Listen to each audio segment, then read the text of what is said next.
ahead and jump right on in. So, Jackie, the first thing I want to open up with, an easy one kind of to break the ice is, what did you want to be when you were a little Jackie?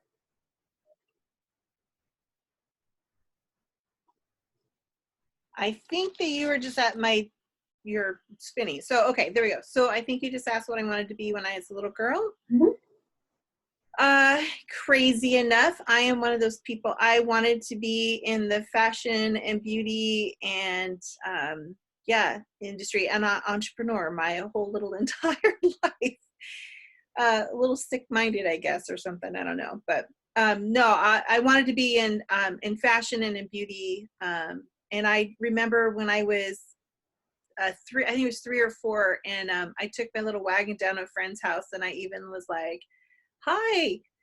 I put things in the wagon. It was all beauty things. And my mom laughed so hard. She's like, "What are you doing?" I'm like, "I'm going to go talk to Mrs. So-and-so, and I'm going to see if she wants any of my beauty things." And she's just like, "Okay." So I took my wagon down, and it was really, I just distinctly remember that moment. And I've always been interested in fashion and always been interested in image. And I even told my mom what to wear, even as that tiny person, like, "Mom, you can't wear this instead." And so, yeah, that's what I've always wanted to do, always. That's awesome. So when, so I know a little bit of background about you as far as, growing up and going off to college. Tell us what it is that you studied, because I think that's relative. So my degree, the official name of the degree is Clothing and Textiles in Business. And it's basically a fashion merchandising degree. My family wanted me to be a college graduate, so that was the closest to image consulting that I could find in the 4-year degree. I know now that they actually have image consulting degrees at a couple of different colleges now that they didn't have before, but that's the official thing. I hold several certifications in image, some of the image consulting areas, as well as social media. So Awesome. Now, what do you wish you had known? I mean, 25 years in, an industry like that's a long time, right? To have that kind of experience under your belt. What do you wish you had known then in starting your business? um, I kind of laugh at that because I kind of wish I had really known about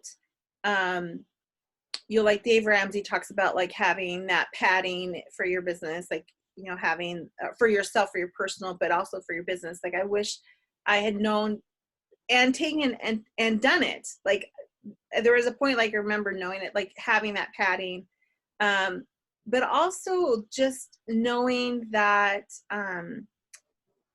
just kind of like how to do that balance between being doing what I need to do for the business and not burning myself out, and also still getting everything done that needs to get done. So I was single for the first let's see, I've been married for 21 years, so 8 years of that I was single, and so I came into the marriage already with the business, and I still was running around being crazy and networking and doing all those things. And I also, by the way, Miss LaVista, wish I had some systems in place that I totally was like, man, if I had some systems. I like think about that now, like today, after like working with you and having conversations and stuff. I laugh about that, like in the back of my head, going, if you had those systems in place all that time ago, like a lot of this stuff would be so much easier. But so I'm laughing at myself with that as well. I would say, as far as I'm concerned, you can preach that from the mountaintops. So, I recently was talking to a client of mine that was in town from New York, and she was like, when do you think is a good time for somebody to work with somebody on their systems? And I was like, day zero in their business, right? And I think that, just like you talked about, that sometimes is like our look back, like, man, if I had had this in place, things would have been so much easier and I would have saved so many headaches for myself.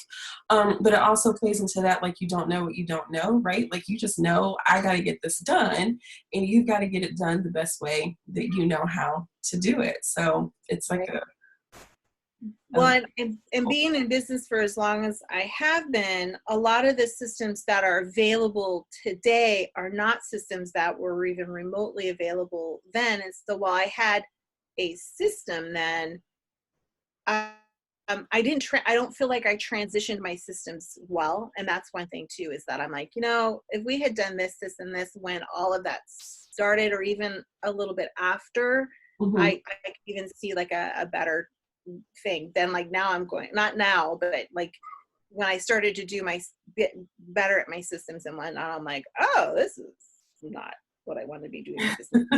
But Got it. So I want to know, this, vast experience that you have had with also, managing being a wife and being a mama. Like, give us just one ooh, of your, what would you consider like your top or your greatest success that you have had in the business to date? um, my greatest success to business to date. You know, I think it's actually a more current one, and it's something that you and I worked on together, and with Kendra. If she's on here too. Hey, Kendra. So the three of us kind of really worked on this concept of the Passport of Style, Mhm. and that was like the very first all Jackie Style Image and Branding agency, like this concept product and rollout that was all mine.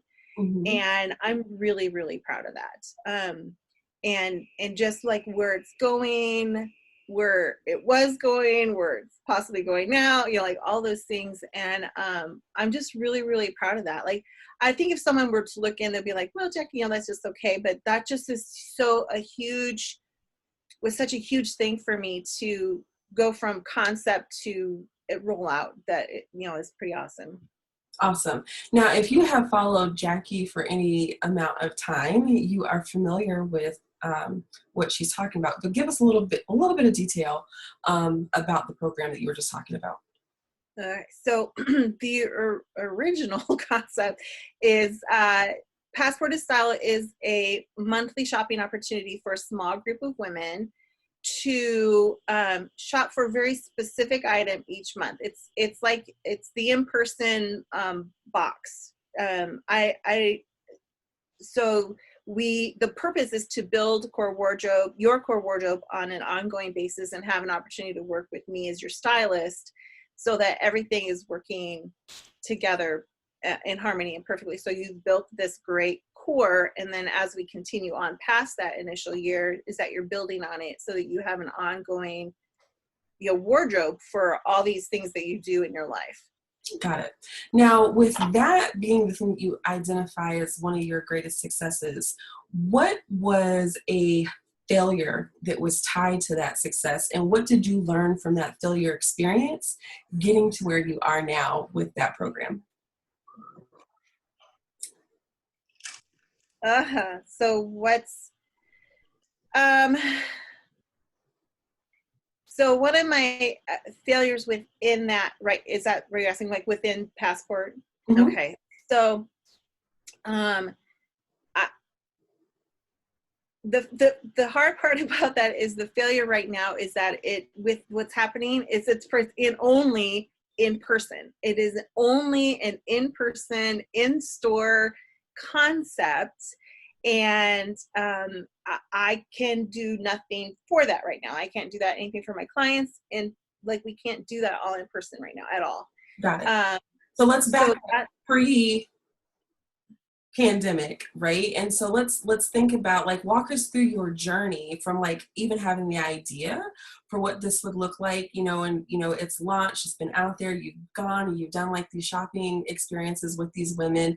What were some of those like, oh shit moment? Like, I like really messed this up, or like this, Oh, I didn't anticipate this. Like, what were some of those failures along the way, or at least along the some of way. them, yeah, that you had to experience and learn from in order to get that actually like out and launched into the marketplace?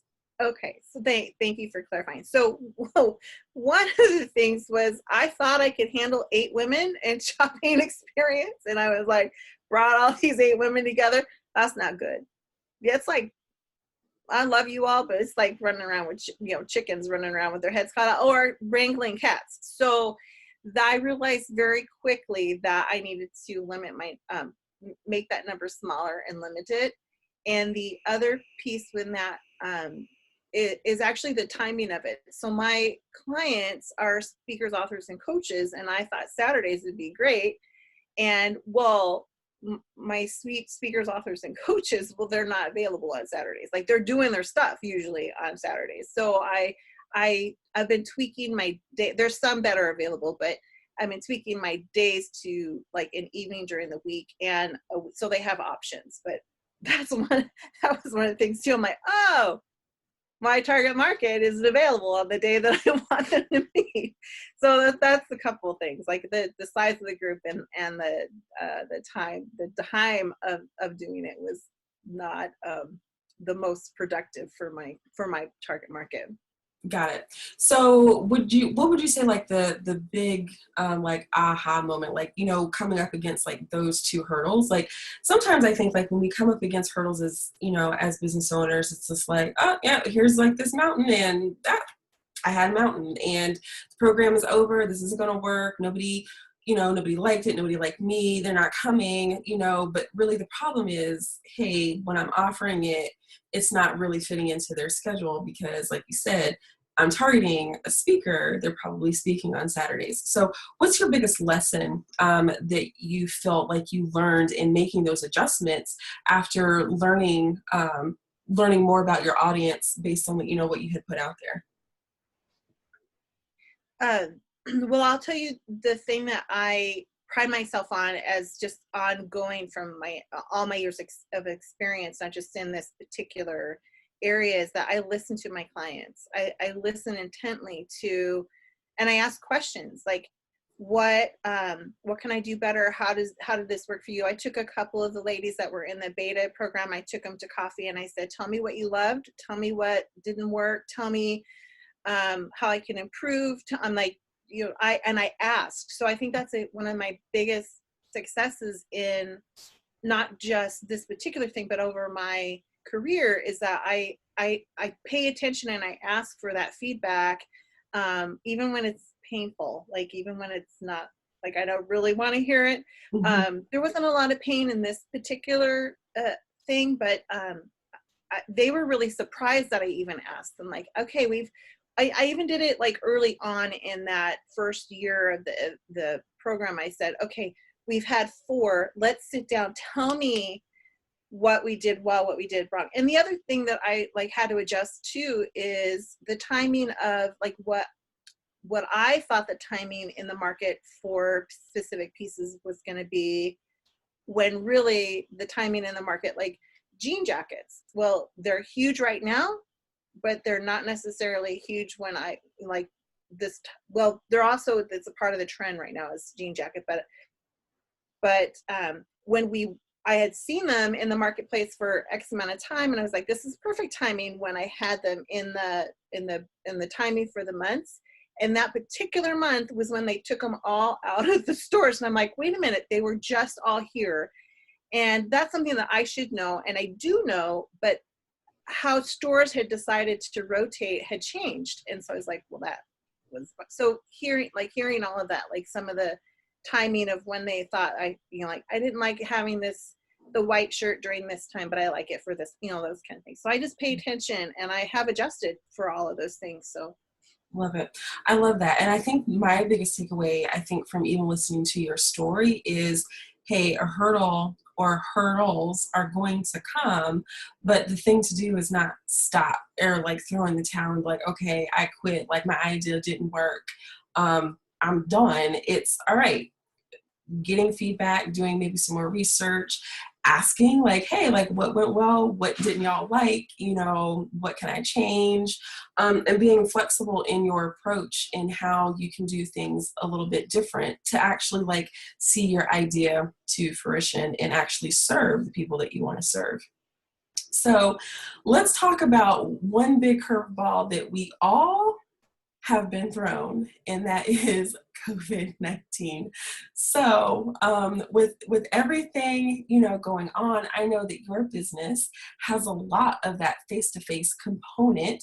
So one, just tell us, how are you? How are you doing dealing with everything pandemic? Today, I'm doing really well. Yesterday and the day before, I may have been a little ugly, but I'm I have this really wonderful person in my life who mentors me, and when this all started going down, I really had to have like a heart to heart with her because I was losing my Mhm. yes, I was losing it anyway. And one of the things that she and I talked about was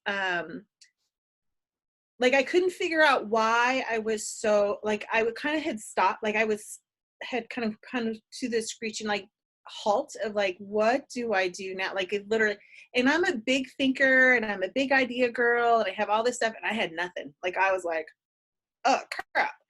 Um, but a part of that was because I needed to grieve all the things that I had lost during this time. My kids are home 24/7. My husband is home 24/7. I'm an extrovert and I'm stuck in this house because I choose to, because it's the right thing to do. But Yeah. hello, so we talked about all those things that I was really grieving, and I didn't realize it was such a huge grief for me, that I was so sad about the losses that were around me. And once I got through that initial grief of it all, I could take a breath, in my brain and my heart and all that was like, oh, okay, you were actually prepared for this. Like all this stuff that's happened in the last, like my mom had a stroke in January. A lot of things changed for my business right then. Mhm. So there was things that were happening that were preparing me for now. I just needed to like stop, take that moment. It's a part of the self-care process, and grieve that. And then I could be, okay, Jackie, you can take the, like, come up with the ideas and come up with those things that can change that. So today I'm good. I think I had a crying meltdown on Sunday. I know I've had a couple since then. I know I had a couple of temper tantrums, but mostly I'm good. I mean, my family's safe. My boys and my husband, my mom and dad, my grandfather who's 96, he's safe. My in-laws, all the people I love are safe, and that's what really matters the most. But so yeah, that's how I'm doing. Got it. Yeah, I totally relate, to what you were talking about. I know you gave us the censored version, but I had one of those moments, and I talked about it on Facebook briefly, but it was like I lost my shit, right? And it was one of those things that, it's just kind of like everything is just kind of like coming at you, like you were saying, like, and my son, he's only in school part-time or part of the day, but it's still a big adjustment to have him home, like you said, 24 hours. There aren't like in-person play dates or let's go to the mall and get on this jungle gym or go to the park or get a babysitter for me and my husband to escape for a couple of hours. Like, we're in this together 24/7. And we had left the house to go pick up a pizza, and I'll tell you, the thing that like literally made me just bust out in tears is the pizza place that we go to is in a mall setting. And it was driving to that area and seeing, it was like a ghost town, like no cars, seeing all the signs on all of the buildings, and just thinking about all of the people who normally are there, the consumers that are out, actually stimulating the economy, but the workers, right, that are needing those jobs to support their families and, whatever children or, parent, like whatever their situation is, and they can't do it. And it was too much in that moment for me to even like hold it all together. Yeah. And so I really want to know more because, the series here in April is kind of talking about, what are those self-care routines, right? That we as business owners are really prioritizing and doing to make sure we're okay, making Mhm. sure that like our minds are okay, our bodies are okay, we're taking care and guarding our heart so we can get through this season and be okay on the other side of this pandemic so that when things get back to our new normal, that we'll be able to, continue to thrive and flourish in our business. So you talk about this grieving process. Walk us through, if you will, like what that routine was like for you to actually grieve the losses, in your business and your personal life.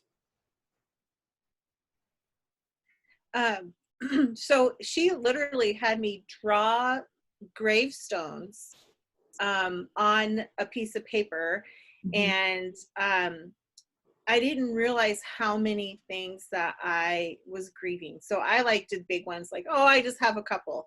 Well, it turns out I had a lot more. So basically, she had me draw gravestones and then write across the gravestone the thing that I lost, Mm. and then give myself that opportunity to really be heartbroken about it. And I could look at that and just cry and just and know that it was okay to cry over that. It doesn't mean that there won't be a rebirth for it. It doesn't mean that those things won't come back, but some of those things might not. And so just seeing and having that just process of writing it out.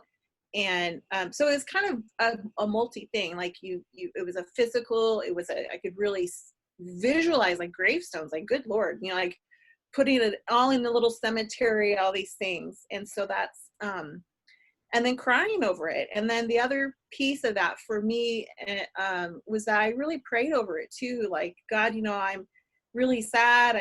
I'm here are the things that I've lost. I know that you have so much more for me, but I really am sad. And there's this in David in Psalms, really, he does this lament and how he grieves over all the things that are happening. And then at the end of it, he says, but I know that you are a good God. So I had to do that. Like I had to grieve over it, be upset, be whatever. And then in my prayer time, in my lament, I lamented and was sad, but then I was reminded, but I know that God is a good God. So that's kind of how I did that. So I don't, yeah. Got it. Yeah, that I love that. Even the idea of walking through that exercise, and I think it's a good one for any time that we are going through any sort of transition. That has that change, especially if um, it's got a little bit of trauma in there that we might not even recognize or realize in the moment. Like you said, like when you first sat down to do it, you're like, oh, okay, I'll draw like a couple and, and I'll be good. But it's like as you really like did some introspection and thought about it, it was like, yeah, like I'm really grieving this and I'm grieving this and I'm grieving this and I'm grieving this. And I think that it's good to acknowledge those things, and be okay with those feelings, because I think Yeah. that a lot of the times when we have like those emotions that like aren't just like, hey, I'm happy, we don't want to give it the time that those other emotions like need to be able to process through them. And that's Yeah. not good. That's not good. And Oh. so with that, I want to open it up. I know Kiana had actually wrote a question to you. So if you have a question for Jackie, you can unmute your phones. I'll go ahead and read Kiana's for you. That said, hey, Jackie, where did you get your inspiration for fashion and styling come from? Was it a person, a place, a thing, an internal trait? So where did that inspiration for fashion come from? I think the like I said, I was tiny when I just knew I was the fashionista before there was fashionista. I mean, I was the one, I would not let my mom pick out my clothes. I got to pick them out. I did it I would dress them myself from the time I could even possibly think about it. It really is an internal trait. Now, the women who inspired me through all of that, I was an 80s kid, so there's lots of color and lots of different things, but I was really very inspired by those women who pushed the edge. So Audrey Hepburn and Katharine Hepburn and even Jackie O, like, they have a very classic, but they always pushed it a little bit. And I loved how they did that. And I kind of just really paid attention. And I just really, when I started getting older, and I just loved styling my friends. Like, it brought me so much joy to do it. I couldn't imagine not doing it. So I love that. Love that. That was a great question. So who else has a question for Jackie? You can either type it and I'll read it, or you can go ahead and unmute yourself and ask yourself.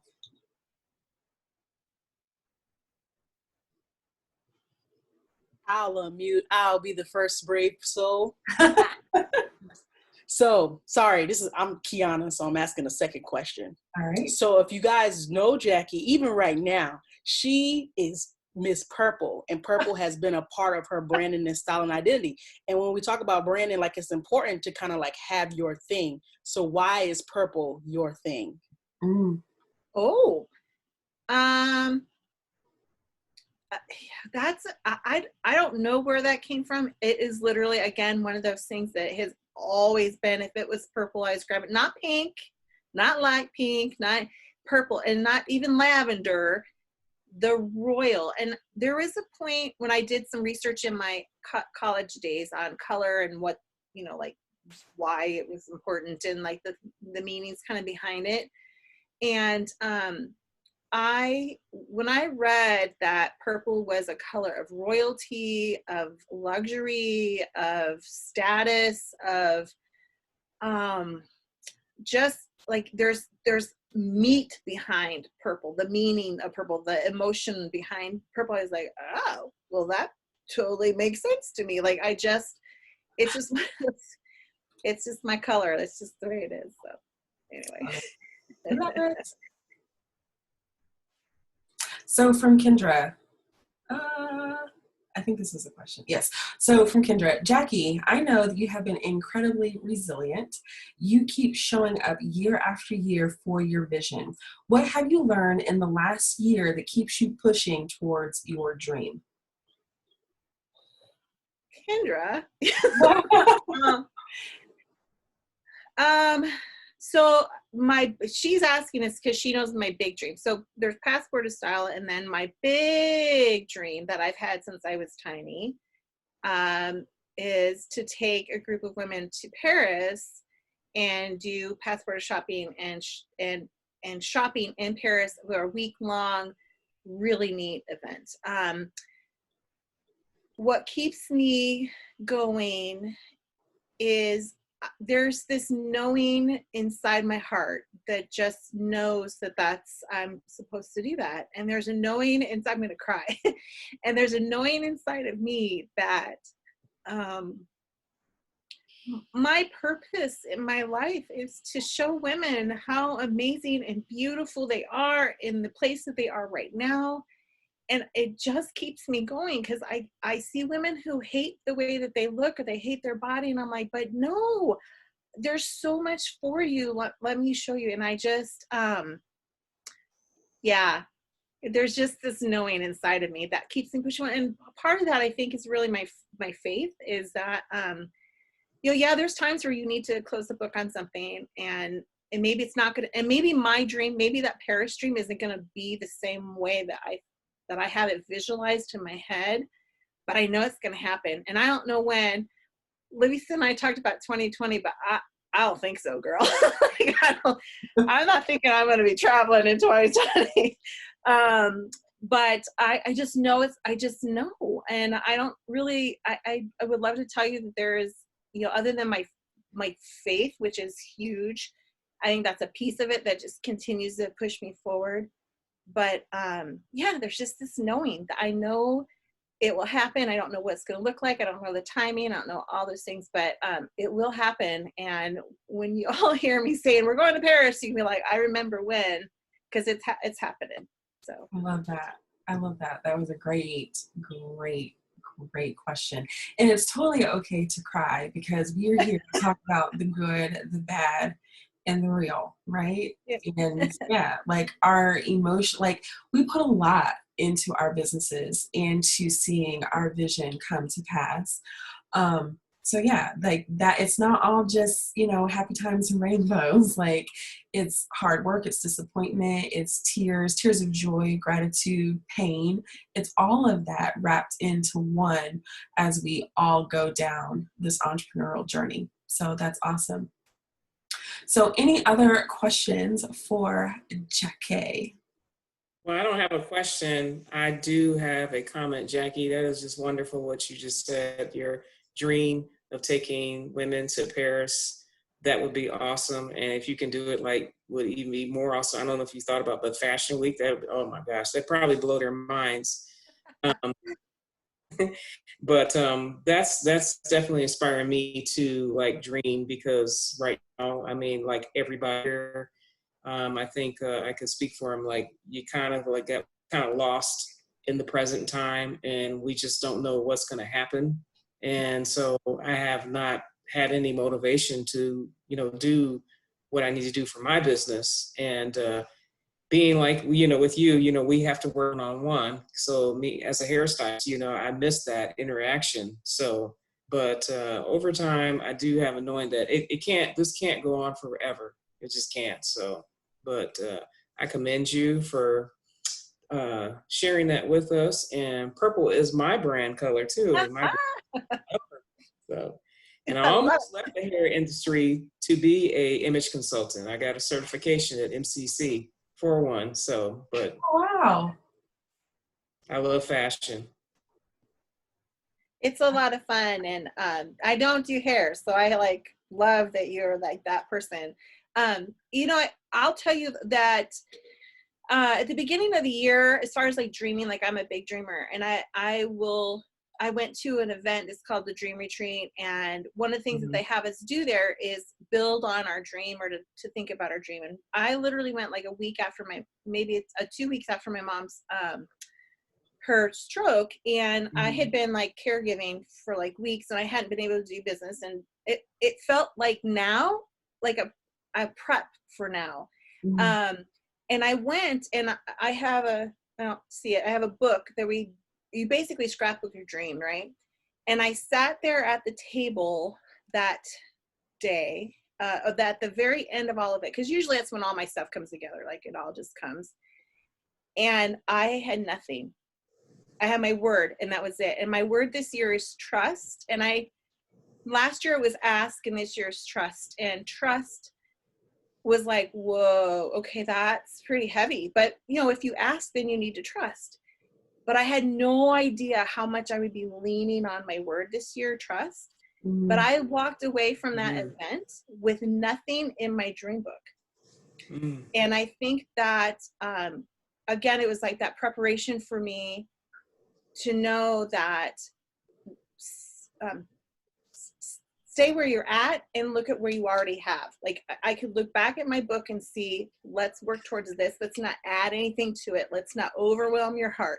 Because if I had put things on that page and had today happening, I would be devastated, devastated, because I couldn't work towards those new concepts and those new ideas and those new parts. So don't give up on the dreaming. Maybe look at what you wanted in before and how you can massage that when you're ready. It doesn't have to be today, and you can still be grieving today. It's when you're ready. So don't beat yourself up because you don't have it right now. With the faith in where you're at, it will come. Thank you. You're welcome. So good.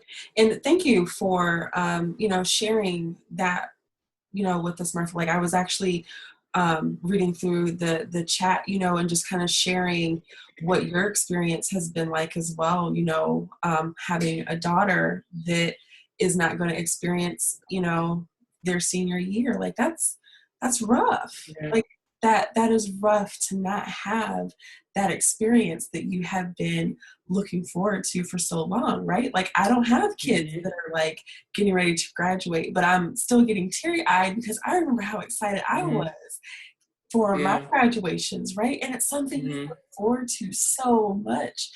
Mhm. And, you know, for just, you know, occurrence to just kind of happen and just kind of, all right, plans have changed, you know, indefinitely. Like that's a hard blow. It's such a hard blow.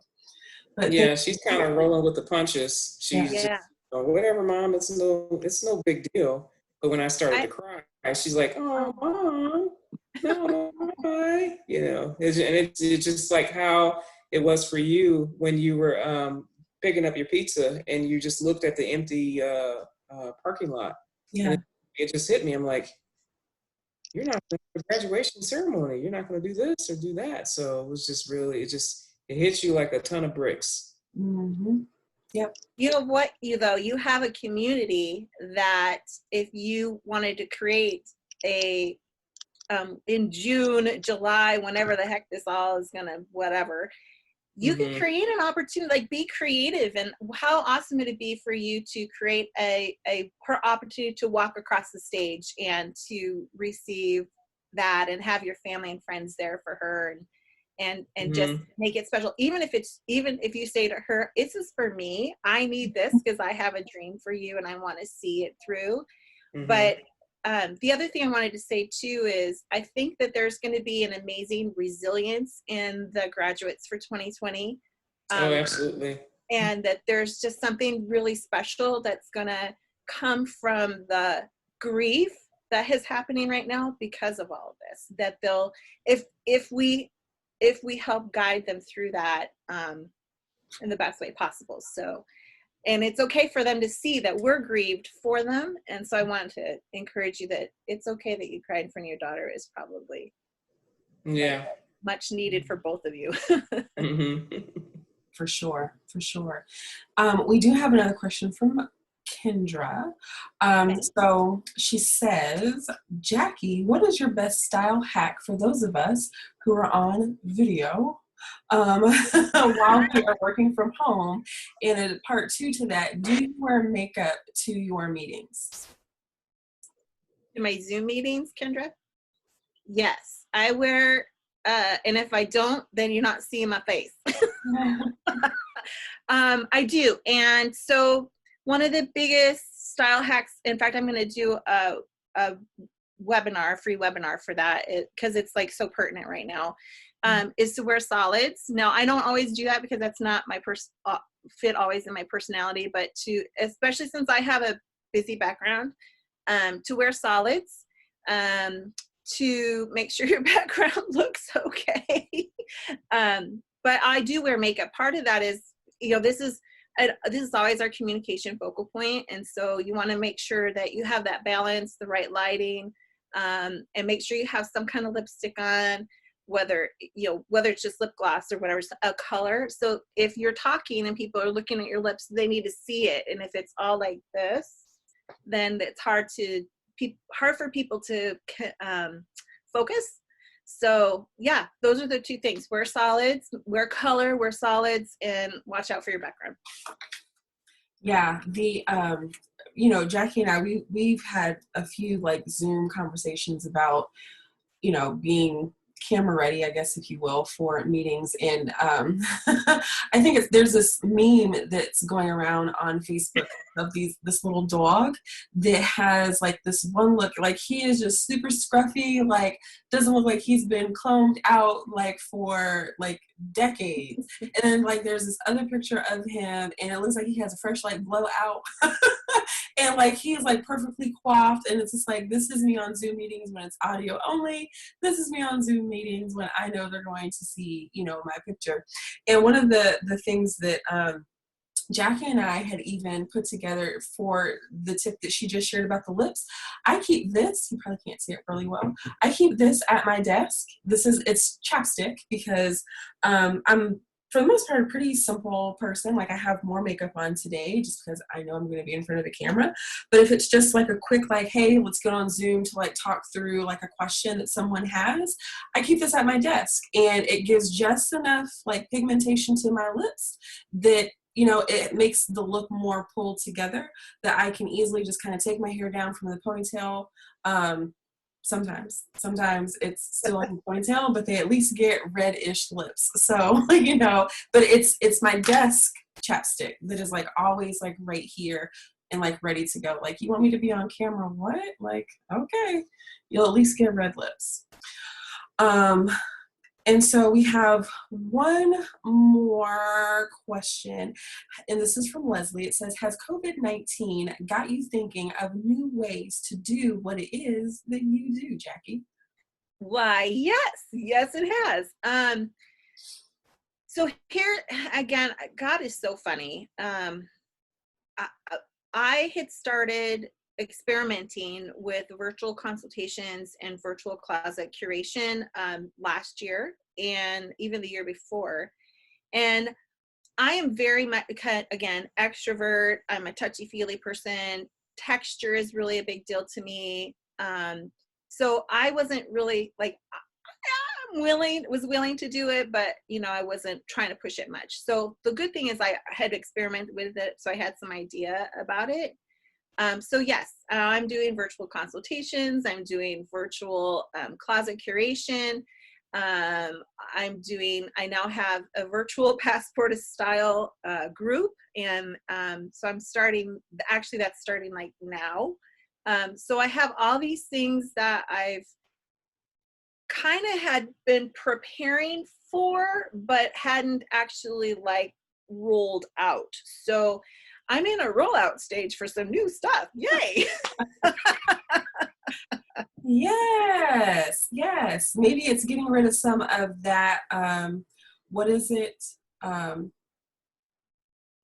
What is the term? Analysis paralysis. Like, let me think about how I'm going to do this, and then I'll research some more about how I'm going to do this, and then I'll take a class about how I'm going to do this. Now it's just time for you to do this.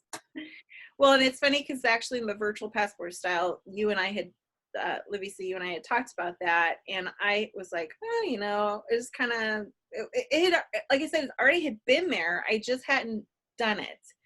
And a part of that was all this stuff that was already happening in my life. Like I probably couldn't have done it, really, truly done it then. Lots cleared out. A lot's added too. I'm crisis schooling my children and you know all that, but there's a different vibe in my business now, so I can like take that time and make it happen. Got it. Yeah, Maria said it's a forced rollout. Yeah. Yes. Yes. Definitely pushing you out of the nest. Like, Yeah. it's time to fly. All right, so last call for any other questions for Jackie.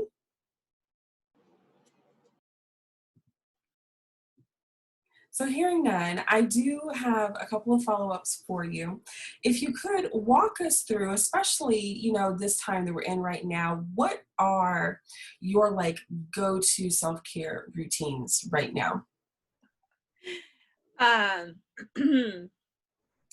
So first and foremost, I get up earlier than the rest of my household, and I take some quiet time and I do devotions and I'm in prayer, and I just really take that time before this house gets started to start with intention. I'm going to use those words, start with intention, but like that, if that doesn't happen, it's not a smooth day.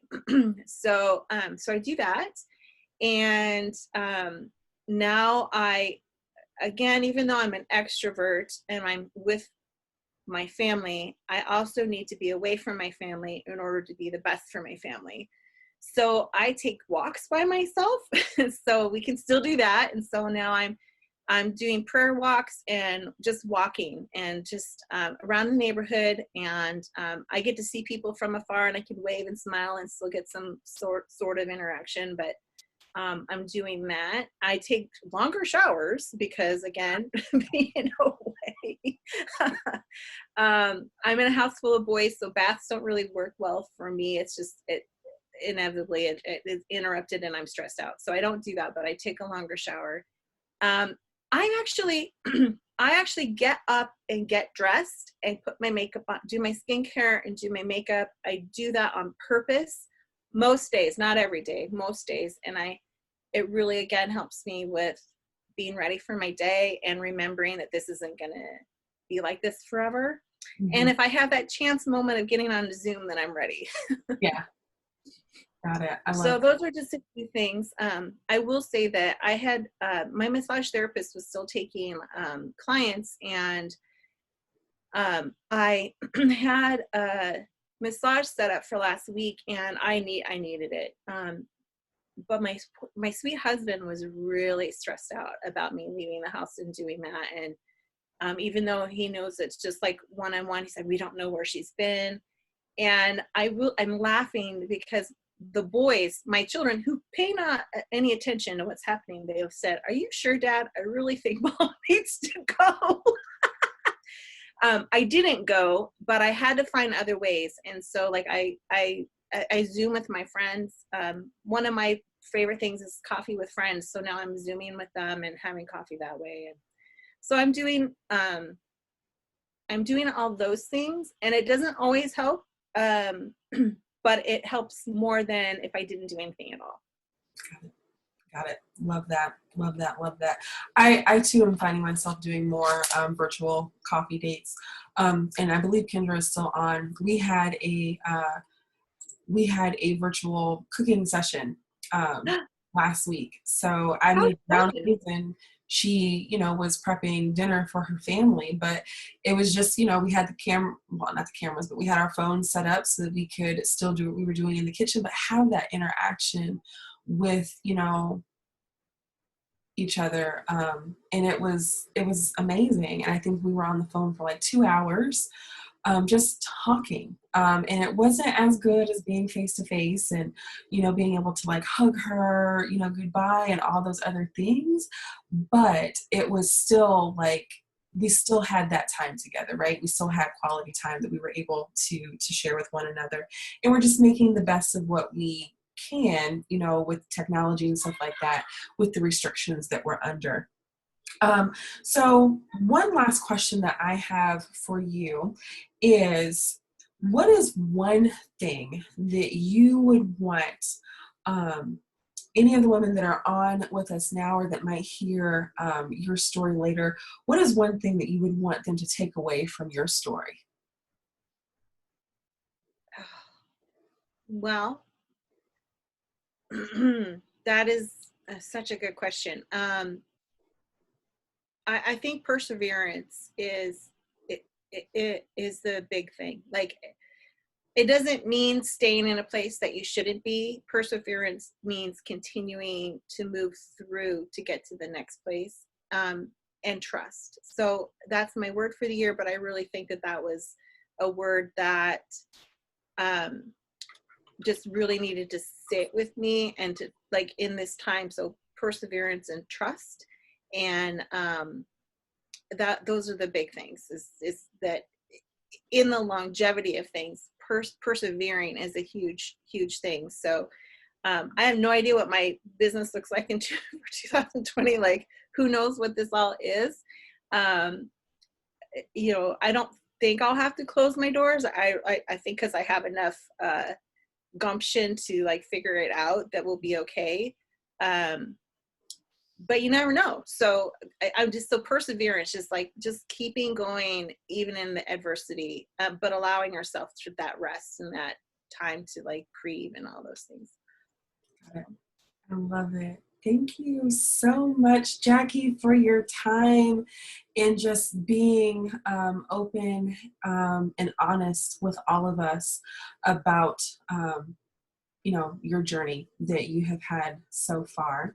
And I hope that all of you that are still with us have enjoyed listening to Jackie as well. Would love to open it up for maybe one or two people who would love to share their biggest takeaway from tonight before we go ahead and adjourn for the evening. And if nobody takes that opportunity, that's okay. we will go ahead and close. I will say that the next interview is going to be next Tuesday. It is on April the 14th. It's going to be at 10 a.m. Arizona time, which is 1 p.m. Eastern time. So there are interviews that we're doing every single Tuesday in April, because Tuesday is Boss Talk Tuesday, whether we're in person or we're on the computer. So I'll definitely be sending out the information to get registered for that. And our guest for that morning is going to be Bridget Baker. And so I think it's going to be a really great conversation. So I see lots of thank you, Jackies, in the comments. So again, yes, thank you, Jackie. Thank you to all of you for being here for our inaugural online Boss Talk session. And I think that it went well. And we will talk to all of you soon. And in the meantime, take care of yourselves and good night.